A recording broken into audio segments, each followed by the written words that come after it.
আমরা পত্রপত্রিকা করি ২৬ লাখ ভারতীয় চাকরি করে।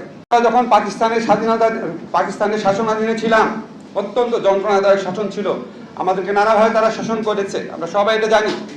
আমার প্রশ্ন, যখন আমরা পাকিস্তানি আমলে ছিলাম তখন কতজন পাকিস্তানি এই দেশে চাকরি করত? আর এই স্বাধীন বাংলাদেশে কতজন ভারতীয় এই দেশে চাকরি করে? আমরা পত্রপত্রিকা করি ২৬ লাখ ভারতীয় চাকরি করে। বাংলাদেশের ছেলেরা চাকরি পায় না, রাস্তায় রাস্তায় ঘুরছে, আর ভারতে সেখানে চাকরি করছে।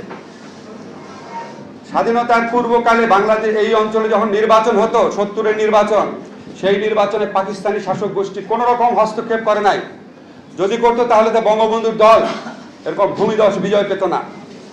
আর স্বাধীনতার পরে এই সরকারের আমলে অন্য দেশ থেকে আমাদের নির্বাচনে হস্তক্ষেপ করে বাংলাদেশের মানুষের ভোটাধিকার হরণ করা হয়।